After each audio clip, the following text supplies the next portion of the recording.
turn to that at the end. The question I do want to address is that most evidence on these issues, basically almost everything I've said so far, the evidence for that primarily comes from cross-sectional sample surveys, opinion research, which is my way of saying that the evidence we have for the kind of relationships I've been talking about are good, is good, but it's not that good.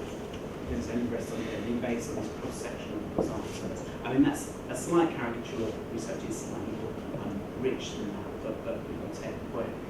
What I want to talk about today is field experiments, or the conduct of a field experiment, that allows us to test whether the experience of procedural fairness at the hands of police officers really does really is causally linked to people's trust judgments and their legitimacy judgments, and then we would think on cooperation and advice, etc., etc.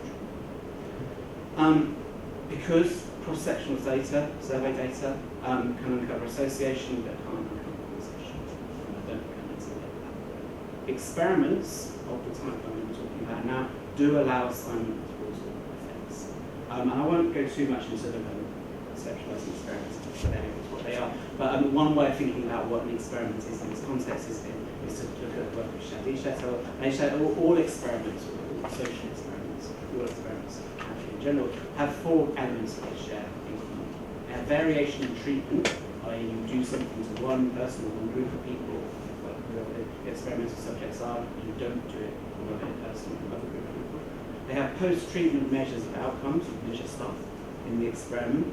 You have at least one unit in which the observation is made, i.e. observing, in our case, people. And you have a mechanism for inferring what the outcome would have been had it not been for the treatment, which is just a fancy way of saying you have a treatment group, you have an experimental group, you get the thing that you think has the causal effect and the outcomes you're interested in, and you have a control group who don't get that. Comparing between the two, and a comparison between the two allows you to illustrate the causal effect. Some would insist that true experiments require randomization of the treatment. Actually, the experiment I'm going to describe to you now does have randomization of treatment. Not all experiments do need randomization, actually. In the second experiment that's in the paper, there's a non-randomized system. So, trying to claim, I think, that personal contact with police officers is probably one of the strongest influences on people's trust judgments on the legitimacy of the police. The best evidence we have for causal association here so far comes from something called the Queensland Community Engagement Program, QSET. This does provide experimental evidence of the quality of interaction between police officers and individuals has a causal or direct effect on perceptions of police fairness, satisfaction of encounters, trust of police legitimacy. What they did in QSET, which was conducted in Queensland, as it was just Australia in 2010, I think, they took random roadside breath tests, of which they do a huge amount in Australia, millions of these things each year. The baseline encounter in these road tests between an officer and a citizen is very, very quick. Basically, they just pull the car in, they march up to the window, they say, blow in this, you're negative, off you go. The encounters last less than 30 seconds on that basis. For the QSET trial, all they did is they took some of the core principles of procedural justice, dignity, respect, clear communication, transparency, etc., etc. They operationalised those into a checklist that the officers had to deliver in this encounter, increased the encounter length to 90 seconds, and as a result, people received that treatment, received that intervention, had higher levels of trust of police fairness, higher levels of satisfaction with the encounter, and they granted the police more legitimacy on that basis. The experiment I want to talk about was designed exactly as a replication of this. So one of the key strengths, I think, of the experimental method is you can replicate it across different contexts. And actually, it's in the process of replication that you really be able to get firmly towards the causal effects that you're interested in. And this was conducted in Scotland, and the Christmas just passed. And we tried to do it, myself and my colleague Sarah McQueen from the University of Edinburgh, we tried to do it in as close a way, or a way that matched what they'd done in Australia as closely as possible. So this was doing the National Festive Road Safety Campaign. The name does what it says on the tin. Really, it's all around driving safety over the Christmas period, and trying to encourage drivers to not drink, drive safely, etc., etc.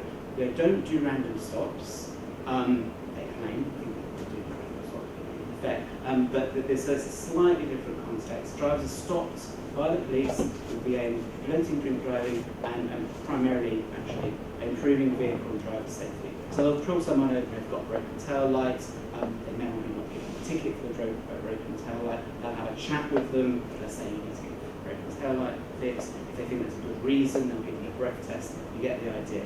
It's kind of an instrumental intervention to strike fear into drivers, but it's also kind of a process-based intervention to try and develop links between the police and the community, try to demonstrate to the community that the police care about their safety, etc.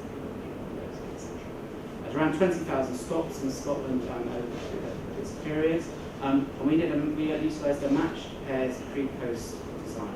So basically, road traffic policing in Scotland is organised into units. There are 20 of these units. We group them into pairs based on similarity. So, for example, Glasgow and Edinburgh are paired because they're the two largest cities. They're similar. All the other areas were paired on the basis of similarity. So we had 10 pairs. We then literally flipped a coin to decide which one of the pair got the intervention, which one of the pair didn't. Then we had a pre-survey. So all the officers who made stops in the pre-survey period handed out questionnaire to people. We then had a changeover period where we provided them some briefing materials. Then in the post period, they did exactly the same. They implemented the intervention in test areas and they handed out a questionnaire. So pre and post measures, opinions, we had the intervention in test areas, we had the control areas.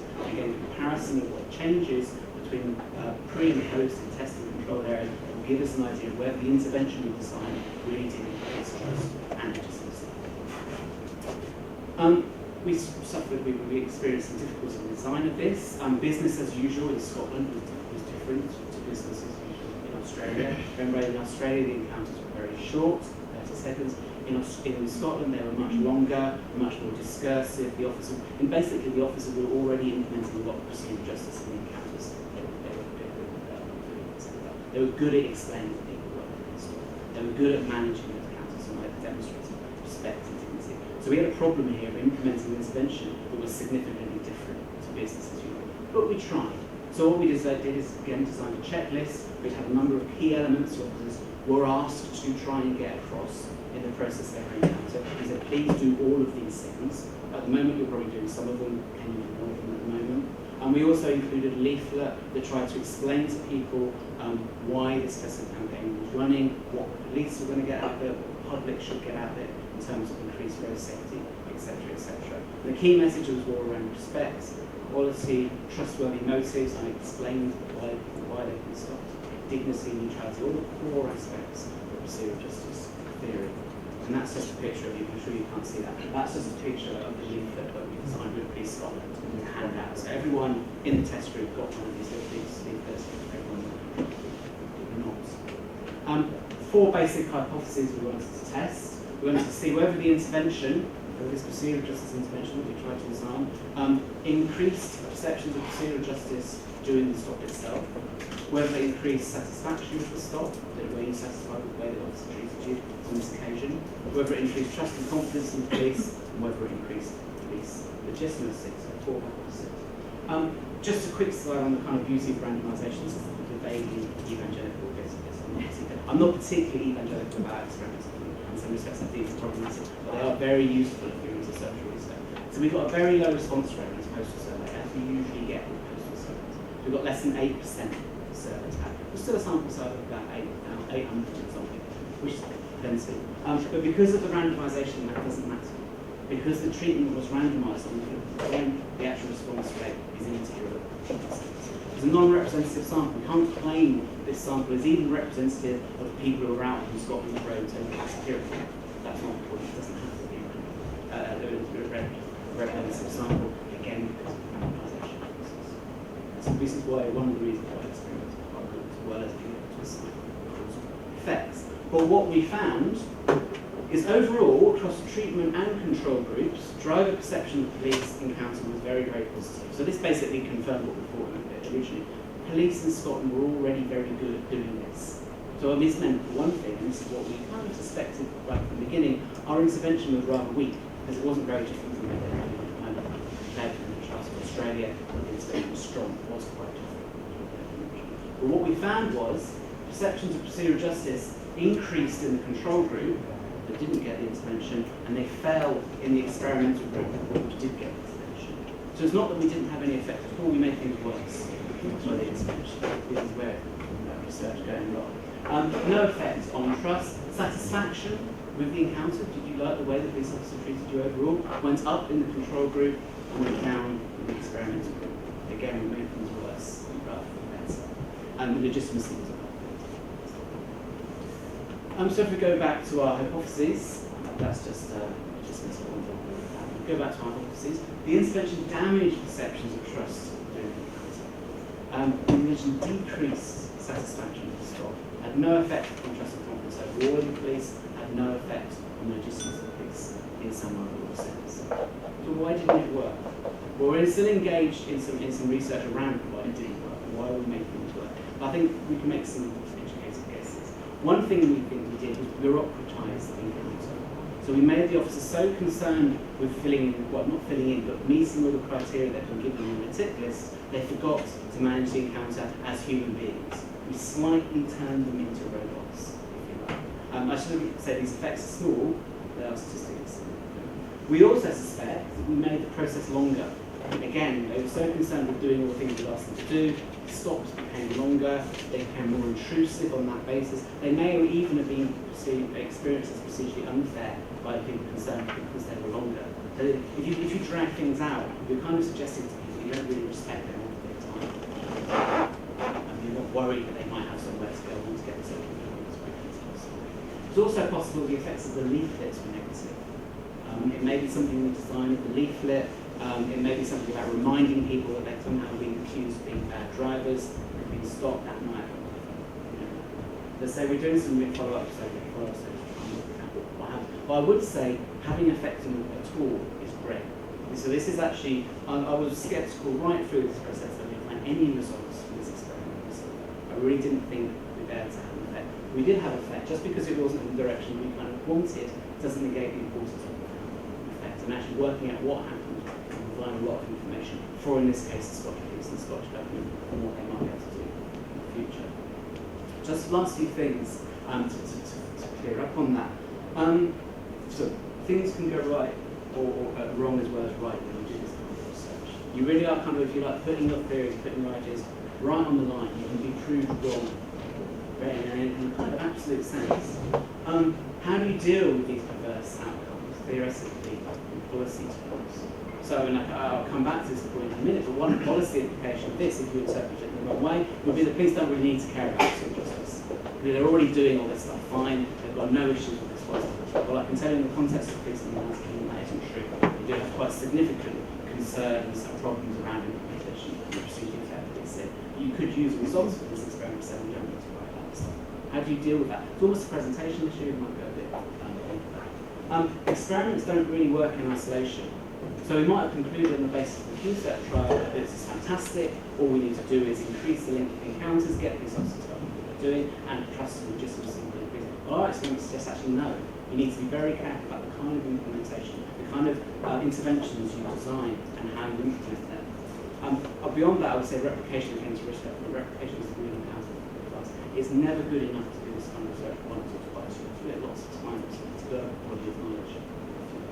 Of course, leading on from that kind of these kind of problems, is experiments are not panacea. So I'm kind of positive about this idea. I think it's a really good way of doing research. It's not going to provide you with all the answers to all of the questions.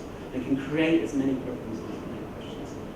As I said, complex interventions of the type you're often interested in criminal justice are very difficult to implement in the experimental context. So even when the Scott set trial, it seemed very simple, and I invented it as it seemed very simple. I think actually it was quite a complex intervention, in as much as we had the checklist that was given to people and we had the leaflet.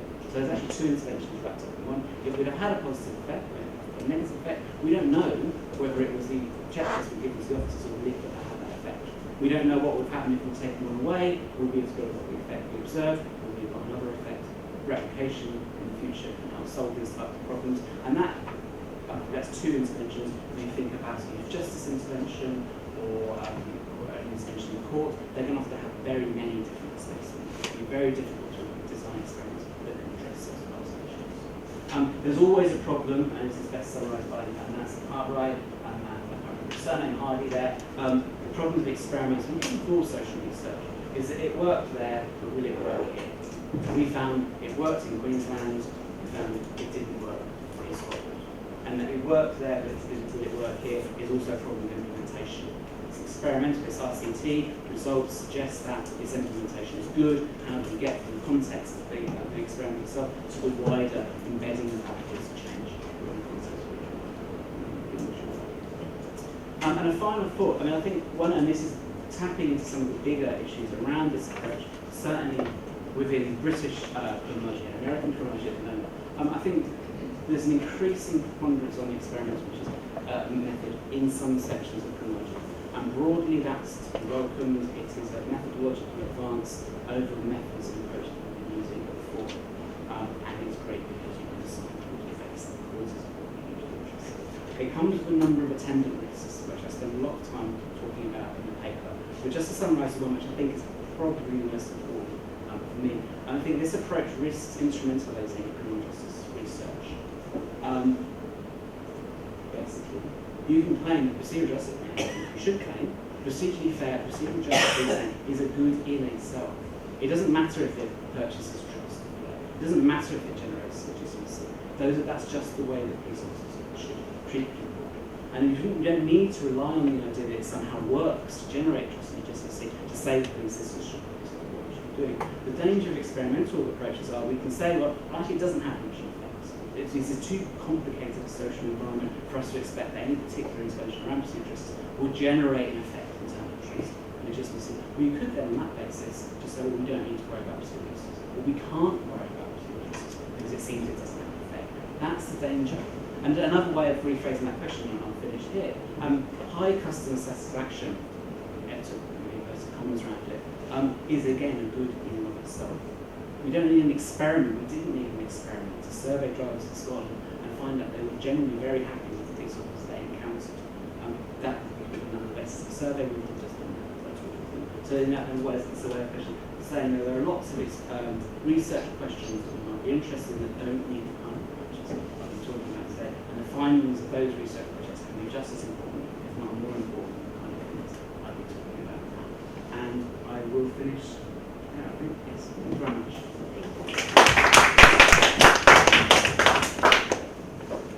Thank you very much. So does it apply in non-Anglo-Saxon contexts or in global south? That might be an interesting thing to put forward. I've got a slight answer to that question. Why do you think it wouldn't apply? That would be more interesting to me. So my main concern would be empirical rather than conceptual. So there's been research in South Africa, in Ghana, in Pakistan, and a couple of other places. And what that research tends to find is that in contexts like that, where you've got deeply problematic police organisations, very familiar, the instrumental effectiveness of police becomes much more important to people. It's almost as if there's a kind of baseline effectiveness or baseline social response that police have to fulfill before a kind of genuine procedural justice effect kicks in. And in those contexts, the trust, legitimacy, and premise are much more important on can they just do the basic job. The slight proviso would be that even in these contexts, even in South Africa, even in Pakistan, there is a procedural justice effect. So part of the legitimacy is still based on fairness judgments. It's just the instrumental effectiveness that we're finding in the United States or Australia. So it's not, there's no particular reason, there's a social psychological model based on some very, very basic assumptions about the way that human beings behave in group settings. There's no particular reason for information varies in context. It's the baseline effectiveness, it's empirical effectiveness, it's in those contexts. Thank you. Right. Shall we do the summary? Yeah?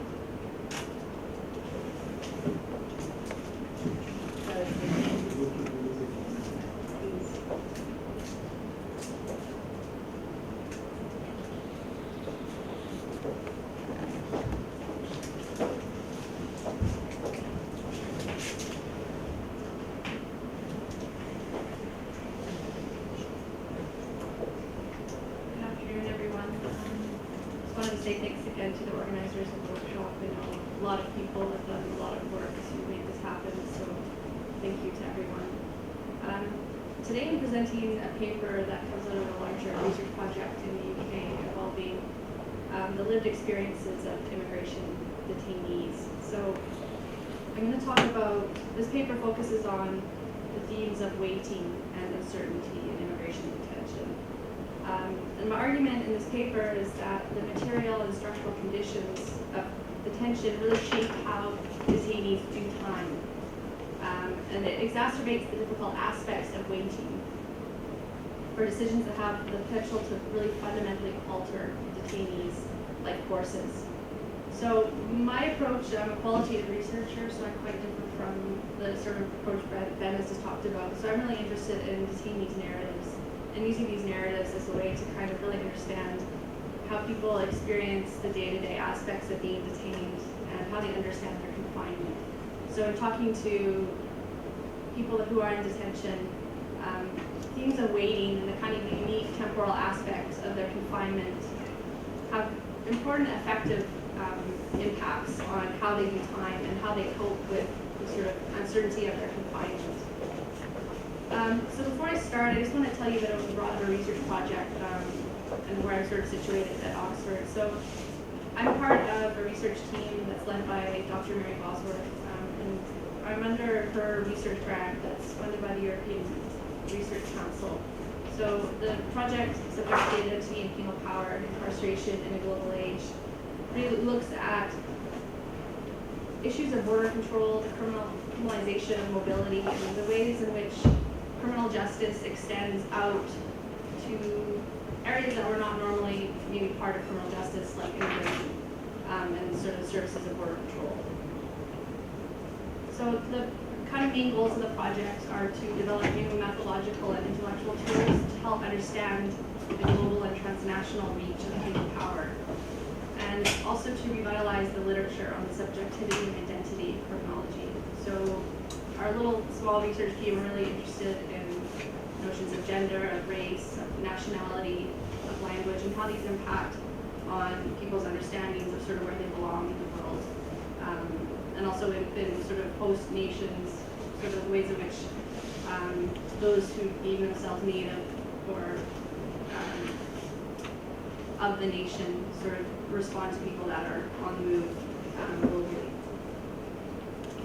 So some of the broader research questions we're addressing with each project is this relationship between penal power and national identity.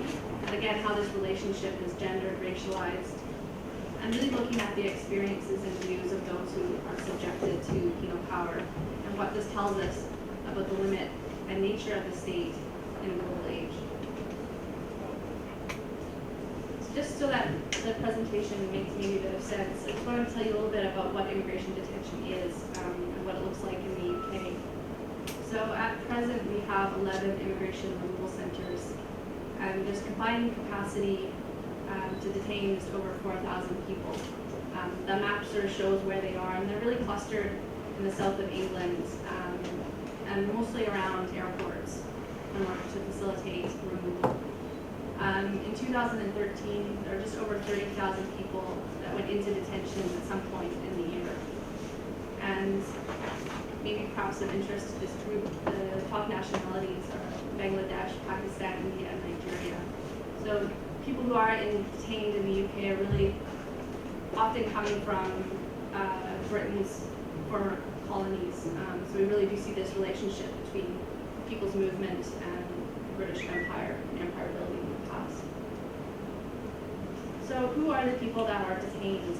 In the UK, there's really a mix of different kinds of people. So there's asylum seekers, and this includes people that have failed claims or claims in process as part of the UK's fast track asylum process. We also have foreign national ex-prisoners, so these people have completed the prison portion of their sentence and are facing deportation. We also have visa overstayers. We have foreign nationals that have visa problems. So in my research this past year, I've met a lot of students whose colleges closed down. They have no visa, they end up in detention. So there's really a range of people. And then we also have undocumented migrants. These could be people coming on a lorry from France, and they're detained with no identity, or sorry, documents, I guess we should say. And why are these people being detained? Immigration detention, and I guess out of the interest here is that it's not under sort of criminal law power, it's actually under administrative power.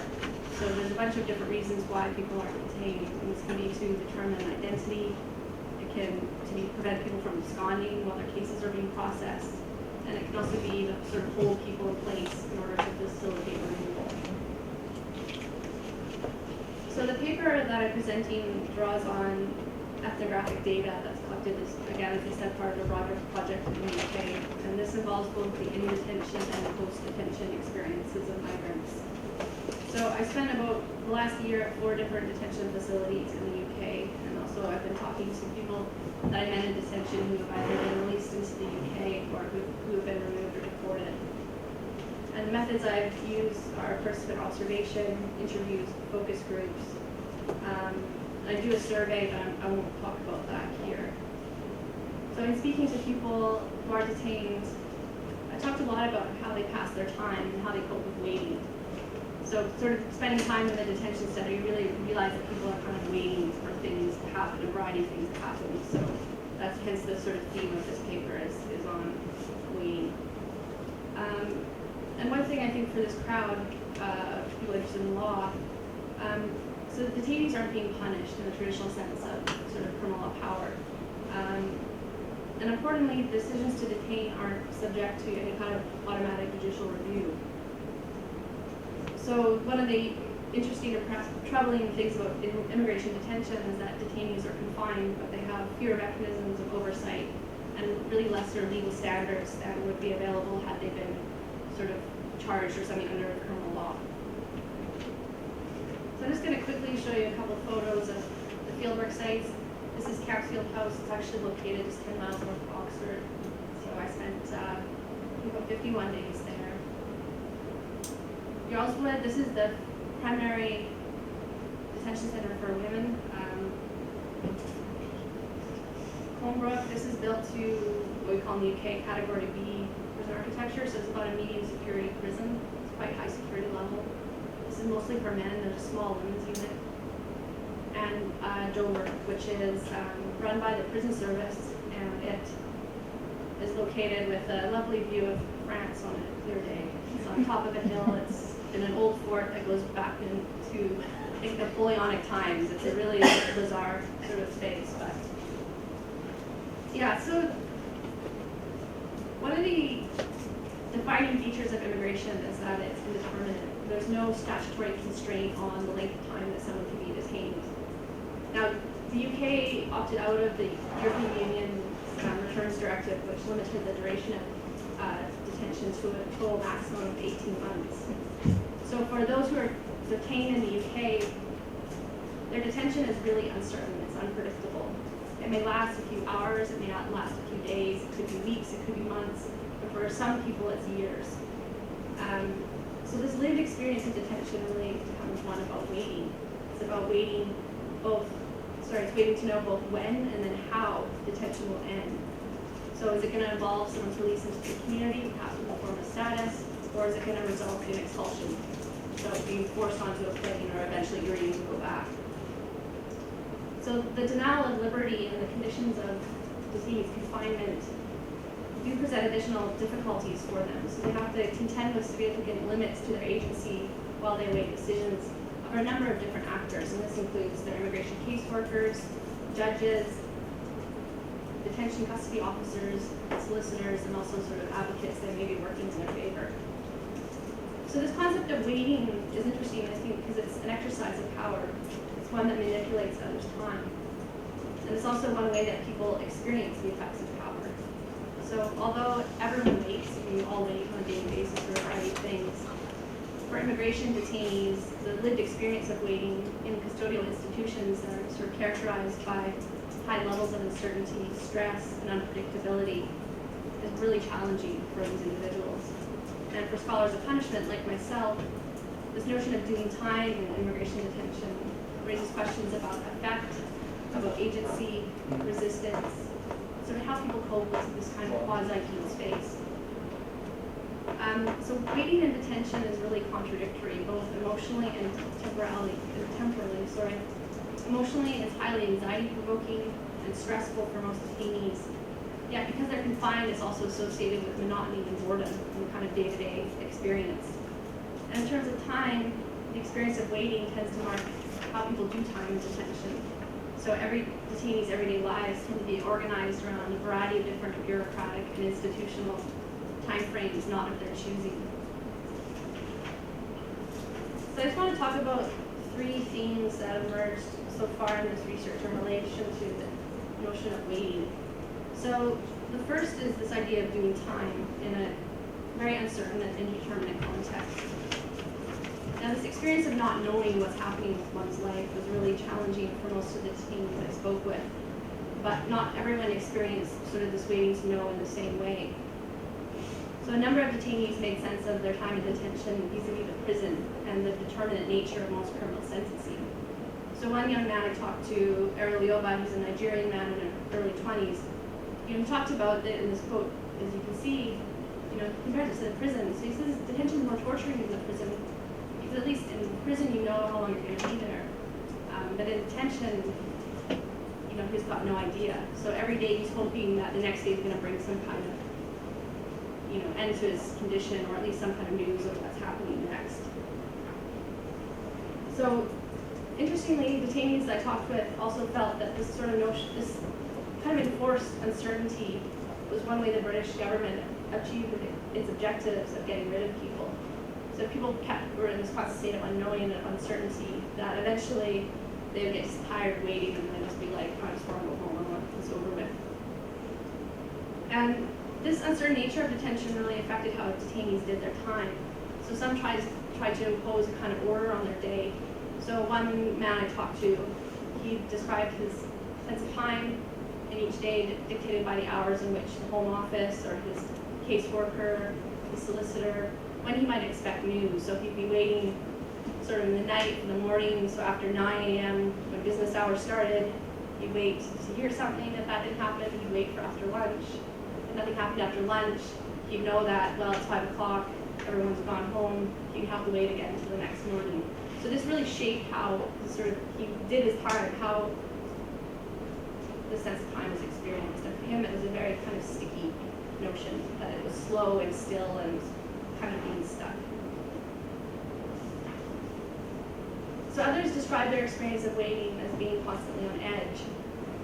So Henry, a Malawian man, in his mid-30s, he talked about this way as being, constantly waiting. So he'd sit in his cell and he might hear someone walking. You think maybe that officer's coming to get me. So it's constantly sort of, you're never really at peace because you think, well, what's going to happen next? Priya, pardon my pronunciation if that's wrong. She was really hoping actually that someone would come to her and say, you're free to go. And she really anticipated that this could happen to her, and she wanted to be one of those people who she saw that were being released and could experience that sense of elation and relief. But unfortunately, she was actually removed to India, so she's here somewhere. So the second theme I want to talk about is this notion of being stuck. So immigration detention is supposed to be sort of the person's last stop in their migration journey. In the UK, in 2001, renamed its detention centres or removal centres to kind of imply this mobility that people aren't going to be held for very long, that they're kind of, moving out of the UK, they're going to be gone. But for a lot of people I talked to, they really told me about being stuck, that detention is some kind of purgatory, a space of limbo where they're forced to wait against their will.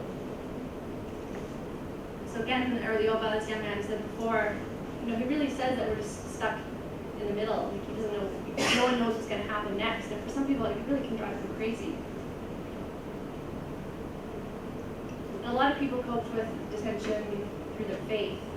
So this woman, Mary Jane from Zimbabwe, she said that her source of strength was on God, and she, referred to detention as a form of mental torture that she had experienced, and that without her faith, she would go crazy. And detainees also talked about the ability of the British government how the government's ability to dictate their time really impacted their sense of what was happening to them, and especially for a young man in particular, they felt like their lives were being wasted by detention. They saw their sort of peer group, maybe getting married, having jobs, going to university, and they're stuck in detention. And for some of these young men who've gone to prison before, they basically spent some of them years in this kind of limbo situation, and they really viewed this as punitive and unfair. Now, detention is only one place that people wait. Immigration detention is sort of, I guess, the most extreme example of how people are regulated in terms of immigration control. A lot of people are in the community. But for some people I've talked to that, you might think that being in the community is preferable to detention. For some, it presents challenges that detention doesn't. At least in detention, you've got, somewhere to sleep, you've got food, 3 meals a day. And then you're in the community, many people face destitution. They're not allowed to work. They don't get benefits. They live off 35 pounds a week. Some people have no source of income at all. So one young man Hussein from Pakistan, he told me that in detention they had everything. They got food, shelter, activities, yet no freedom. Yet in the community they had freedom but nothing else. Now Mira, this quote here, she emailed to say what was happening with her, and she's just very frustrated because she's not allowed to work, she's not allowed to do anything. For her, this felt like a real indignity, and that the Home Office in this case is making her suffer in every possible way. So, importantly, the experience of waiting doesn't sort of end in detention. It often follows many people into the community where they might have to wait for months and even years. So this last theme I want to talk about is this notion of playing the waiting game. So if we think about waiting, we don't want to think about, equating it with passivity. So, there's a lot of really interesting ways that the detainees I talked to try to exert some kind of control over their situations. For some, they agreed to return to their country of origin as a way to kind of put the prolonged experience of waiting to an end. Others I spoke with continually chased up their immigration caseworkers, so every day sending faxes, making calls, in an attempt to kind of speed the process along.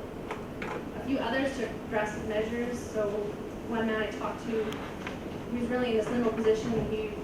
The government wouldn't act to send him back to Ethiopia, wouldn't act to release him from detention, and he became extremely frustrated. And I did see his mental health deteriorate over time, and he took to calling the police to report his kidnapping as a way to try to make something happen in his case. Henry, who I gave a quote from before, he'd spent 10 years in the UK, and he'd been denied asylum. He'd exhausted all his options. And his strategy actually was just to wait patiently, because he saw trying to make the Home Office make a decision would be provoking them. And he thought it would be strategically better just to wait and see what happens. And in his case, actually, he did get eventually released on something called temporary admission, so it kind of worked out for him in the end. Other people, and mostly these were ex-prisoners who were perhaps more experienced with waiting and also often had longer, stronger ties to the community, also referred to detention as a waiting game. Marco, who's a Portuguese citizen, he said he's going to wait. If it takes a year, he doesn't care. He's going to wait for as long as it takes in order that when he does come out, his life is going to be sorted. And I actually met Marco in another center 9 months later, so he had actually spent, since I met him, probably about 10 to 11 months in detention, and he was eventually bailed, but his case is not resolved. Another young man, Michael from Rwanda, he had come from prison, and for him, he could wait because he was doing license, which means he was serving the community-based portion of the sentence while he was in prison. So for him, waiting was kind of okay because he became very frustrated trying to apply for bail and keep being denied. So he decided again strategically that, if they did let him out, they're going to release him on really strict conditions and force him to live somewhere he doesn't want to live. So for him, it was better just to wait, and he continues to wait in detention. So I think one of the interesting aspects of immigration detention is that the majority of detainees are compliant. They do sit sort of largely kind of by and wait patiently for the Home Office to make decisions in their case. And I think what's really interesting is the way in which waiting creates and recreates relations of domination and subordination. So we can see waiting as one way that it's about being subordinated to the will of others, and that's an exercise of power.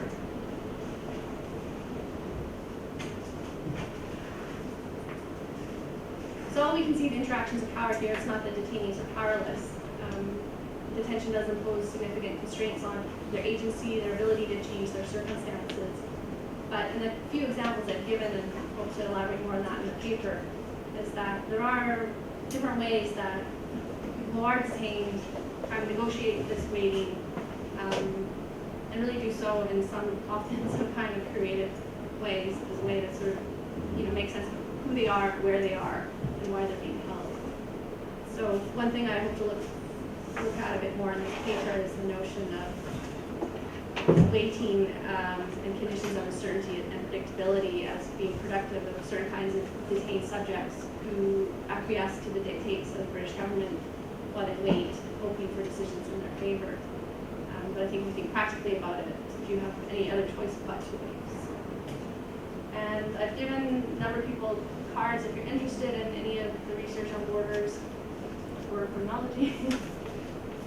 Please visit our website. We have a lot of publications, information about the different projects, and a great blog that shares information